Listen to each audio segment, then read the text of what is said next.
हरे कृष्ण। आप सभी का आज के मॉर्निंग प्रोग्राम में स्वागत है। हम देखते हैं कि लक्ष्मी पूजन और बलि प्रतिपदा होकर की गई। हमने 2 दिन पहले बलि महाराज को किस प्रकार से भगवान ने छल करने का प्रयास किया, इसके बारे में चर्चा कर रहे थे। किस प्रकार से उनके गुरु शुक्राचार्य ने उन्हें कहा कि अरे ये विष्णु छलिया है, ये तुमसे सब कुछ लेने के लिए आया है। बलि महाराज सोचते हैं और बलि महाराज सोच करके विचार करते हैं कि ultimately death is going to take away everything. मृत्यु के समय सब कुछ जाने ही वाला है। ऐसे ही सब कुछ जाने वाला है तो क्यों ना सब कुछ भगवान को दे दिया जाए। कम से कम देने का पुण्य तो मिलेगा, देने की सुकृति तो मिलेगी। और हमने देखा किस प्रकार से वो शुक्राचार्य से गुस्सा नहीं होते। वे कहते हैं, वो अभी भी उनको गुरु के रूप में उल्लेखित कर रहे हैं और एक श्रेष्ठ ब्राह्मण के रूप में उल्लेखित कर रहे हैं। कहते हैं आप सब जानते हैं। So it is from there that we catch up ahead.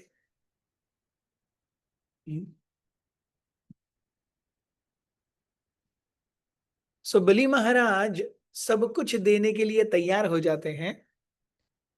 बलि महाराज के तैयार होने के साथ ही बलि महाराज ने क्या देने के लिए निश्चय किया था? 3 पग भूमि देने के लिए उन्होंने प्रण लिया था। वामन देव ने अपना कद बढ़ाया और पहले 2 पैरों में ही, पहले 2 पगों में संपूर्ण तीनों लोक व्याप्त कर लिए। अब कोई 1 इंच जगह नहीं बची जहां पर कि वामन देव अपना तीसरा पग रख सकते हैं। तो उस समय क्या होता है ये हम देखते हैं। सो इस अध्याय में वर्णन किया गया है कि किस प्रकार भगवान विष्णु ने बलि महाराज की महिमा का प्रचार करने की इच्छा से भगवान के तीसरे चरण के संबंध में अपना वचन पूरा न करने के कारण उन्हें गिरफ्तार कर लिया। अब ये देखिए, भगवान और भक्त के बीच का कितना सुंदर संबंध है। भक्त सोचता है मुझे भगवान की सेवा करनी चाहिए, अपना सर्वस्व समर्पण करके मुझे भगवान की शरण ग्रहण करनी चाहिए। भगवान सोचते हैं ऐसे भक्त की ख्याति सबको पता चलनी चाहिए, लेकिन ख्याति तब पता चलेगी जब वो भक्त कठिनाई से गुजरेगा और कठिनाइयों के दौर में भी अपनी कृष्ण भावना को नहीं छोड़ेगा। हम देखते हैं श्रील प्रभुपाद एक शुद्ध भक्त हैं, निश्चित रूप से एक नित्य सिद्ध हैं, लेकिन उन्होंने हमें कृष्ण भावना देने के लिए जो कष्ट उठाए, उन कष्टों के कारण आज भी हम उनके प्रति उपकृत हैं। अगर श्रील प्रभुपाद जी को एक रेड कारपेट वेलकम मिला होता और व्हाइट हाउस ने उनको अमेरिका में इनवाइट किया होता, प्रभुपाद की तरफ से कुछ कम नहीं होता, कुछ चेंज नहीं होता। उनके लिए सब कुछ स्पिरिचुअल है। Even if he goes by Jaladuta, it is spiritual. Even if he flies and goes with a red carpet to US embassy, that is also spiritual. लेकिन हमारा उनको नजरिए देखने का नजरिया चेंज होता। सो भगवान अपने भक्तों की परीक्षा क्यों लेते हैं?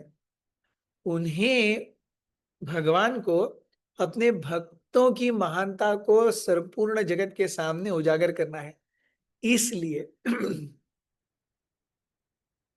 दूसरे चरण में भगवान ब्रह्मांड के सर्वोच्च लोक ब्रह्मलोक पहुंचे, जहां उन्होंने अपने पैर के नखों के तेज से उनकी शोभा कम कर दी।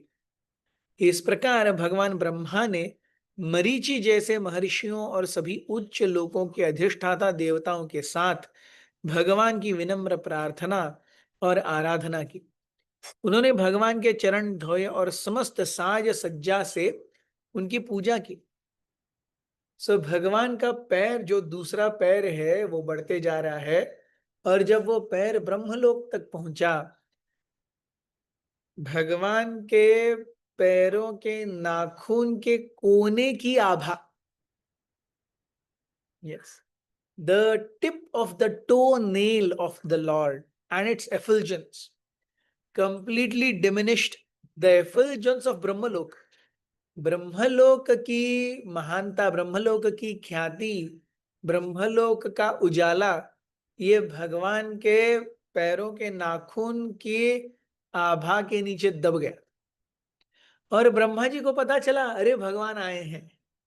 और ब्रह्मा जी सारे विविध देवताओं के साथ में और अपने पुत्रों के साथ में भगवान की आराधना करने के लिए आए। ऋक्षराज जाम्बवन ने उनकी उपासना की। और ये सब देख करके कि उनके साथ छल हो रहा है, सारे असुरगण बहुत क्रोधित हो गए कि ये छलता है, विष्णु हमेशा छलता है। So this is very important. जब बलि महाराज, ये this is very important section, जब बलि महाराज से उनकी सारी संपत्ति छीन ली गई तो दैत्य अत्यंत क्रोधित हुए। यद्यपि बलि महाराज ने उन्हें ऐसा करने न करने की चेतावनी दी, फिर भी उन्होंने भगवान विष्णु के विरुद्ध शस्त्र उठा लिए। Yes, so this is very important. हम यहां देखते हैं कि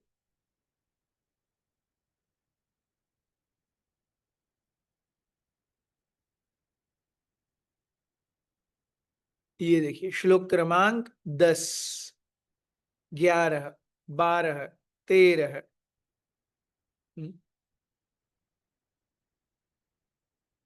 सो यह वामनदेव निस्संदेह ब्राह्मण नहीं है, अपितु धोखेबाजों में श्रेष्ठ भगवान विष्णु है। ब्राह्मण का रूप धारण करके उन्होंने अपना रूप ढक लिया है और इस प्रकार वे देवताओं के हित के लिए कार्य कर रहे हैं। हमारे स्वामी बलि महाराज ने यज्ञ करने के अपने पद के कारण दंड देने की शक्ति त्याग दी है। इसका लाभ उठाकर हमारे सनातन शत्रु विष्णु ने ब्रह्मचारी भिक्षुक का वेश धारण करके उनकी सारी संपत्ति छीन ली है। Just minute please, Krishna Arjun प्रभु।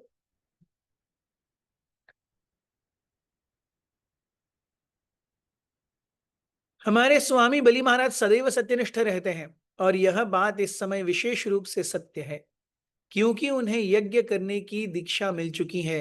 वे ब्राह्मणों के प्रति सदैव दयालु एवं कृपालु रहते हैं। सो असुर जो हैं वो बलि महाराज में सत्य देख रहे हैं और विष्णु में छल देख रहे हैं। और बलि महाराज क्या करते हैं? यस, बलि महाराज ने देखा कि उनके अपने सैनिक भगवान विष्णु के पार्षदों द्वारा मारे जा रहे हैं, तो उन्हें शुक्राचार्य के श्राप की याद आ गई और उन्होंने अपने सैनिकों को युद्ध जारी रखने से मना किया। वे क्या कहते हैं? This is important. What does Bali Maharaj से? हे दैत्यों, मानवीय प्रयासों से कोई भी भगवान से आगे नहीं निकल सकता क्योंकि वे समस्त जीवों को सुख तथा दुख पहुंचाने वाले हैं। टेक्स्ट 21। परम पुरुष का प्रतिनिधित्व करने वाला परम काल हमारे पक्ष में था, देवताओं के पक्ष में नहीं, किंतु अब वह काल हमारे विरुद्ध है। कोई भी व्यक्ति भौतिक बल, मंत्रियों की सलाह, बुद्धि, कूटनीति, दुर्ग, मंत्रों, औषधियों, जड़ी बूटियों या अन्य किसी संसाधन से भगवान के काल स्वरूप को पार नहीं कर पाता। पहले विधाता की कृपा से आपने भगवान विष्णु के ऐसे अनेक अनुयायियों को पराजित किया था, किंतु आज वही अनुयायी हमें पराजित करके सिंहों के समान हृदय पूर्वक दहाड़ रहे हैं। See what beautiful analysis of situation. भली एक भक्त की महानता क्या है? भक्त की महानता यह है कि वो सत्य को वस्तु स्थिति में समझता है और इस वस्तु स्थिति को समझने के कारण वो अपने जीवन में इससे आने वाले बदलाव से अछूता रहता है। लोगों को लगता है कि उन्हें जो कुछ चाहिए वो जब मिल जाएगा तब वो सुखी हो जाएंगे, लेकिन ऐसा नहीं है। जीवन में राग और द्वेष, ये दोनों परिस्थितियां हमेशा साथ साथ चलती हैं। किसी चीज से हम अटैच्ड होंगे, किसी चीज से हम घृणा करेंगे। ये हमेशा ही चलता रहेगा जब तक हम हर चीज को भगवान के एक क्या कहते हैं, भगवान के नियोजन के रूप में नहीं देखेंगे। क्यों? ये भगवान का नियोजन है हमारी शुद्धि करने के लिए। Everything that happens to us in our life is meant for our purification. जब तक हम ये नहीं जानेंगे, इसको नहीं समझेंगे, तब तक हम एक्चुअली सही रूप में सुखी नहीं हो पाएंगे। सो यहां पर सारे असुरगण ये क्या कर रहे हैं? वामन देव पर आक्रमण कर रहे हैं। देवतागण उनके साथ युद्ध कर रहे हैं। इन्हीं देवताओं को थोड़े समय पहले असुरों ने परास्त किया था। इन्हीं असुरों ने इन्हीं देवताओं को परास्त किया था, और अब ये असुर देवताओं के द्वारा पराजित हो रहे हैं। सो देवताओं को और असुरों को दोनों को ये जानने की जरूरत है कि हमारे कर्मों के हिसाब से हमें सुख दुख मिलते हैं, और अपने जीवन में कुछ काल सुख रहेगा, कुछ काल दुख रहेगा। ये साइनोसॉइडल वेव जीवन की चलती रहेगी। और इसीलिए भगवत गीता, भागवत, शास्त्र ये हमें चीख चीख करके बोलते हैं कि please don't take this life and whatever is happening to this body, please don't take this life in the sense आपके शरीर के साथ और आपके मन के साथ क्या हो रहा है, इसे बहुत सीरियसली मत लीजिए। इसके आगे बहुत कुछ है। इसके पहले के जीवन में भी कई बार हम ऐसी परिस्थितियों से गुजरे हैं जब हमको कुछ अच्छा लगा, कुछ नहीं लगा। आज भी हम ऐसी परिस्थितियों से गुजर रहे हैं जहां पे कुछ अच्छा है, कुछ नहीं है। आगे भी जन्म मृत्यु जरा व्याधि के चक्कर में हम ऐसे ही कुछ अच्छे, कुछ बुरे समय से गुजरते रहेंगे। It doesn't change at all unless one becomes Krishna conscious.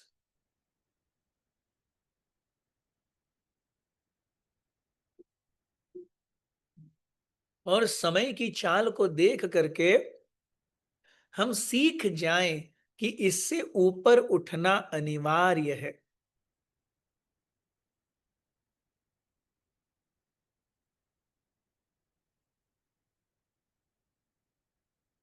हम देखते हैं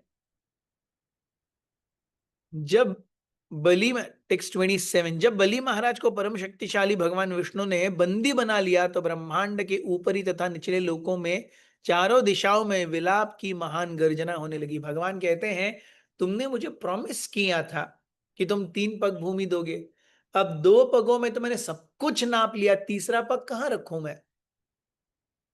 यज्ञ में तुमने संकल्प किया है, तुम यज्ञ के प्रण को पूरा करने में असमर्थ हो, तुम दंड के अधिकारी हो। हम देखते हैं एवरीथिंग इज स्टैक्ड अगेंस्ट बलि महाराज। बलि महाराज असुरों को युद्ध करने से रोक रहे हैं। देवताओं ने असुरों पर विजय प्राप्त कर ली है और सारे इनको मार दिया है, असुरों को मार दिया है। बलि महाराज ने ही अभी अभी, अब ये सब तुरंत हुआ है। It is all just in a flash. Bali Maharaj के पास वामन देव आए, उन्होंने प्रण लिया मैं ये करूंगा, तुरंत बड़े हो गए, दोनों सब ब्रह्मांड व्याप दिया। It all has happened in a way कि बलि महाराज को पता ही नहीं चल रहा क्या हुआ है। But in this situation also what is his consciousness, कि ये सब कुछ भगवान के कारण है। आया तो भी भगवान के कारण है, गया तो भी भगवान के कारण है। हम देखते हैं इस भौतिक जगत में power goes into head, position goes into head. जब भी कोई व्यक्ति शक्तिशाली होता है, थोड़ा तो सर में वो गर्व घुसता ही है। जब भी व्यक्ति किसी बहुत ऊंचे ओहदे पर है, उसका गर्व थोड़ा घुसता ही है। और इतना भगवान वामन देव ने क्विकली सब किया है कि बलि महाराज कैलकुलेटिव रिस्पॉन्स देने में असमर्थ है। यस, क्विक फ्लिप हुआ है ये। फिर भी बलि महाराज किस चेतना में है? हम देखते हैं वो शुक्राचार्य के अगेंस्ट जाते हैं। असुरों को कहते हैं आप युद्ध मत करो, और असुरों को जो कि देवताओं के द्वारा पराजित हो रहे हैं, उन्हें वो कह रहे हैं अरे देखो आप अभी भगवान के साथ में झगड़ा मत करो। इसके विपरीत हम देखते हैं वृत्रासुर। वृत्रासुर सारे असुरों को कहता है अरे लड़ो मरो, अपना शरीर दो बलिदान। बलि महाराज कह रहे मत लड़ो। अब वृत्रासुर भी महाजन है, बलि महाराज भी महाजन है, एग्जैक्टली ऑपोजिट इंस्ट्रक्शंस देने के लिए। ऐसा कैसे है? So we see what really attracts Krishna is a devotee's heart. Why we do what we do? ये seemingly opposite instructions कोई कर सकता है, या किसी और तरीके से हम देखते हैं भक्ति विनोद ठाकुर, उन्होंने धीरे धीरे भक्ति के मार्ग को फैलाया, लेकिन उसे एक यूनिफाइड मूवमेंट का रूप नहीं दिया। भक्ति सिद्धांत सरस्वती ठाकुर ने यह रूप दिया। भक्ति सिद्धांत सरस्वती ठाकुर सोच सकते थे यार इतना मैनेजमेंट क्यों चाहिए, भक्ति विनोद ठाकुर जैसे नाम हट्टे के रूप में छोटे छोटे प्रोग्राम्स करते हैं, करने दो, मंदिर बनेगा, डीटीज आएंगे, ब्राह्मण होंगे, सन्यासी होंगे, क्यों इतना झमेला। Yes, Bhakti Siddhanta Saraswati Thakur took a different approach. Srila Prabhupada followed Bhakti Siddhanta Saraswati Thakur's approach. So everyone is unique. हर एक जीव स्वतंत्र है, अपनी स्वतंत्र इच्छा से वो भगवान को प्रसन्न करने का प्रयास करेगा, और सीमिंगली ऑपोजिट इंस्ट्रक्शंस को भी भगवान उतने ही आनंद से स्वीकार करेंगे। वृत्रासुर कहता है जाओ लड़ो मरो, अपना बलिदान दो। बलि महाराज कहते हैं नहीं नहीं नहीं नहीं, मत लड़ो, समय को देखो, समय तुम्हारे विपरीत है। Opposite instructions in similar situations by two devotees, and both are great. This is Krishna consciousness. Thank you very much. Hare Krishna.